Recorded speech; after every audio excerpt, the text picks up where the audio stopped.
Welcome to the horror page. अगर आपने कभी किसी सुनसान सड़क पर रात के अंधेरे में एक अजीब सा होटल देखा है तो इस कहानी को आखिर तक जरूर देखना, क्योंकि अगली बार अगर आप कहीं सफर कर रहे हो सकता है वो होटल आपका भी इंतजार कर रहा हो। तो इस कहानी को जानकर आपको ये समझ आएगा कि आपको उस होटल में आखिर जाना चाहिए या नहीं। रात के करीब 12 बज रहे थे। तेज बारिश हो रही थी और बिजली बार बार चमक रही थी। राजीव अपनी कार से एक लंबा सफर तय कर रहा था। वो दिल्ली से जयपुर जा रहा था, लेकिन मौसम ने उसका साथ छोड़ दिया। सड़क पर दूर दूर तक कोई भी नजर नहीं आ रहा था। बस अंधेरा था, बारिश और सन्नाटा छाया हुआ था।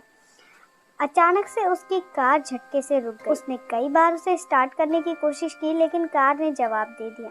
मोबाइल निकाला तो नेटवर्क भी गायब था। अब उसके पास एक ही रास्ता था, किसी तरह मदद ढूंढना। राजीव कार से बाहर निकला। बारिश थोड़ी कम हो गई थी, लेकिन ठंडी हवाएं उसकी हड्डियों तक घुस रही थी। उसने चारों तरफ नजर दौड़ाई, तभी दूर हल्की सी रोशनी नजर आई। शायद कोई ढाबा या होटल होगा, उसने ये सोचा। वो उस रोशनी की तरफ चल पड़ा।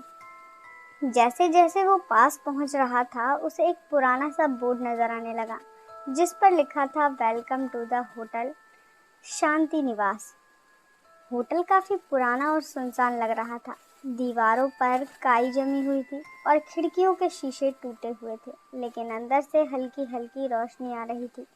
राजीव ने दरवाजा खोला और अंदर गया। अंदर का नज़ारा और भी ज्यादा अजीब था। एक खामोशी, सिर्फ घड़ी की टिक टिक की आवाज। रिसेप्शन पर एक बूढ़ा आदमी बैठा था। उसका चेहरा पीला था और आंखें बहुत गहरी थी, जैसे वो उसे आर पार देख रहा हो। बूढ़े ने मुस्कुराते हुए पूछा, क्या कमरा चाहिए? तभी राजीव थोड़ा झिझका और फिर बोला, हाँ, एक रात के लिए। बूढ़े ने धीरे से एक चाबी उसकी तरफ खिसका दी और बोला, कमरा नंबर 13 ऊपर बाईं तरफ है। राजीव ने चाबी ली। जैसे ही उसने मुड़कर सीढ़ियों की तरफ कदम बढ़ाया, उसे लगा कोई उसे पीछे से घूर रहा है। उसने पीछे पलटकर देखा, लेकिन बूढ़ा अपनी जगह पर ही बैठा हुआ था।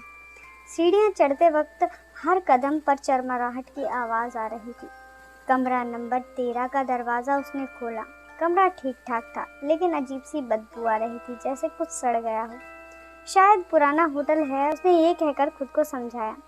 वो बहुत थक चुका था, इसलिए बिना ज्यादा सोचे बिस्तर पर लेट गया, लेकिन नींद जैसे उसकी दूर भाग रही थी।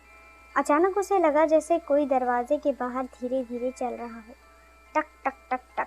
राजीव उठकर दरवाजे के पास गया और झटके से दरवाजा खोला, लेकिन बाहर कोई नहीं था, सिर्फ एक लंबा अंधेरा कॉरिडोर। उसने सोचा, शायद ये मेरा वहम होगा, उसने खुद से कहा और दरवाजा बंद कर लिया।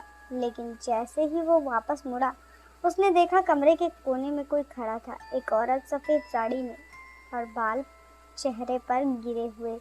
राजीव का दिल जोर जोर से धड़कने लगा। उसने कहा, कौन हो तुम? औरत धीरे धीरे उसकी तरफ बढ़ने लगी। जैसे ही उसने पलकें झपकाई, वो गायब हो गई।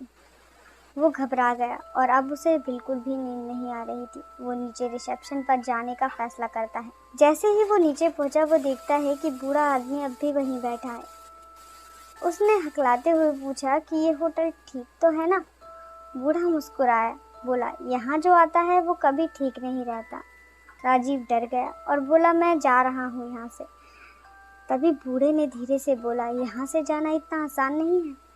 राजीव भागते हुए बाहर निकला, लेकिन जैसे ही वो बाहर आता है, वो हैरान हो जाता है। बाहर का नज़ारा बदल चुका था। बारिश नहीं थी, सड़क नहीं थी, बस चारों तरफ अंधेरा और धुंध छाई हुई थी, और होटल अब पहले से ज़्यादा डरावना लग रहा था।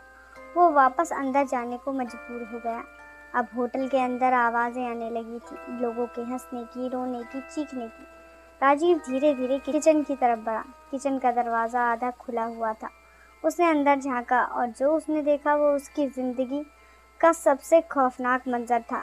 किचन में इंसानों का मांस पक रहा था। एक आदमी जो शेफ जैसा दिख रहा था, वो एक इंसान का हाथ काटकर कढ़ाई में डाल रहा था। राजीव के हाथ पैर कांपने लगे। तभी शेफ ने उसकी तरफ देखा और मुस्कुराया, बोला, नया मेहमान आ गया। राजीव पीछे हटने लगा। तभी पीछे से उसका कंधा किसी ने पकड़ लिया।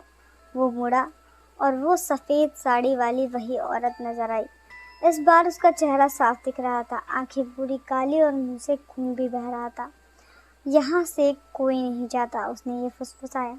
अब राजीव समझ चुका था कि ये कोई होटल नहीं, एक जाल है जहाँ लोग आते हैं और फिर कभी वापस नहीं जाते।